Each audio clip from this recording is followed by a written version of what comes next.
I know there are a lot of you out there who wonder what the difference is between Google Tasks and Google Keep.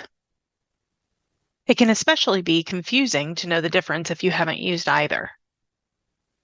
They are both extremely helpful tools. It just depends on what you need. I'll show you the difference between Google Tasks and Google Keep today on Tuesday Tech Training.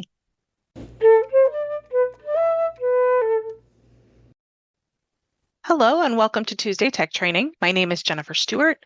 I'm the owner of Gateway Productivity, and I'm a tech and productivity trainer. Today, I want to explain the difference between Google Tasks and Google Keep. I'll start off by explaining what each is. Google Tasks is just what it sounds like. It's a place for you to keep track of tasks or groups of tasks or lists of tasks, and it's in a to-do list style. There's a video all about Google Tasks, and that link is above me now.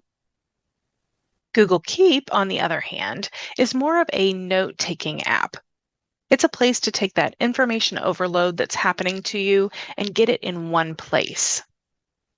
There are many more organizing features in Google Keep.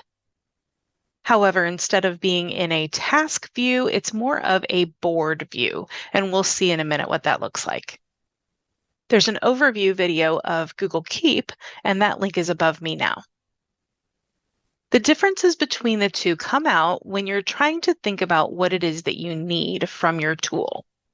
If you're someone who needs a to-do list or task list that is specifically for you, you want to think about Google Tasks, and especially if you want something that's very simple. Google Tasks is simple to use, doesn't have a whole lot of features to it, so it's not overwhelming. If you're needing a tool to take all of the digital information that's coming at you and put it in a place that's more of a storage or an organizing system, then you want to think about using Google Keep. The benefits there are that you can organize your information, color code your information, and much more. There is the option to have to-do or task lists inside Google Keep, and you can set reminders, but it isn't as focused as you can be with Google Tasks. With Google Tasks, you're looking at the task list, and that's all you're looking at, whereas Google Keep can be a little more distracting because of all the notes that you have. Let's look at some examples so you can see what you might do in each tool. We'll start with Google Tasks. That's what you're looking at here on the right-hand side. It's considered an add-on. You see here, Get Add-ons. It's considered an add-on on the right-hand side, and you can have it show up when you have your email up, when you have your calendar up, almost with any of the apps within Google. One example of a way to use Google Tasks is things to remember. You can see I have a list up here. This is considered a list. I could have multiples. You can see Create New List here. And this could be the things that I need to remember.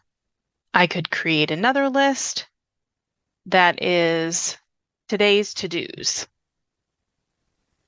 And then I could even choose to take some of the things from the Remember list, such as task 3, and I could move that over to today's to-dos. And I can go back over here and have my focused list of what I need to work on today. Are you learning something new from this video and you'd like to see more? If so, you can click the subscribe button below the video. Once you do that, you'll see a bell icon. If you click the bell icon, you'll receive notifications each time a new video is posted. I tend to use this in a date format where I keep this week's to-dos, and then I have next week's to-dos, next month, next quarter, and so on. I even have one called Future Fun that's a place for me to keep things that I want to remember and come back to at some point in the future.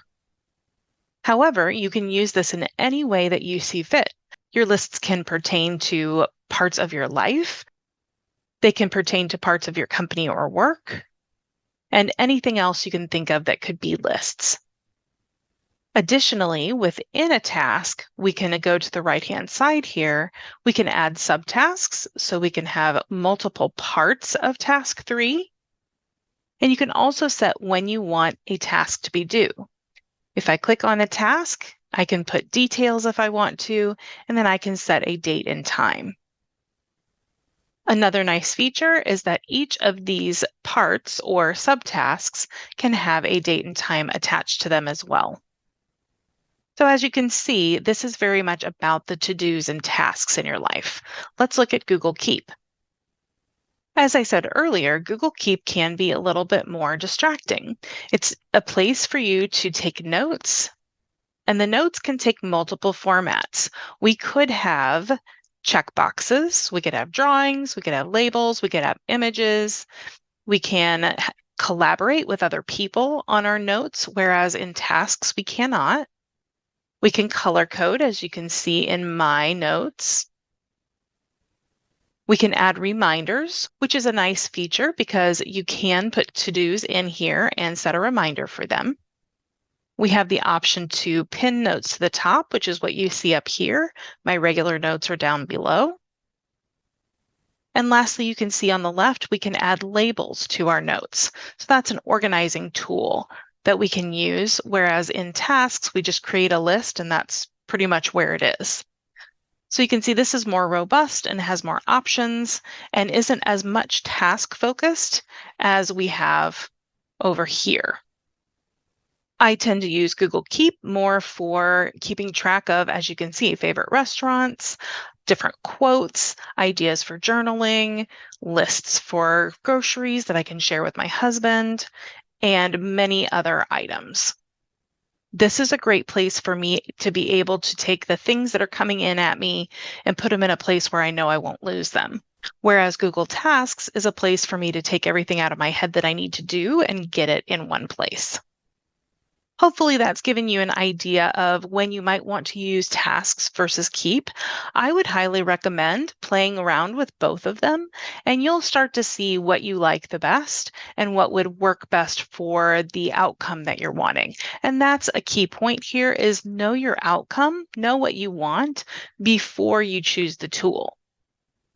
If you still feel like you're having trouble with this or any other tech challenge, feel free to schedule a tech stress breakthrough call. You can do that by clicking the heart in the monitor that's above me now, or you can go to my website, which is gatewayproductivity.com, and you can click on the Let's Talk button to schedule your call. Thanks for joining me, and I'll see you next time.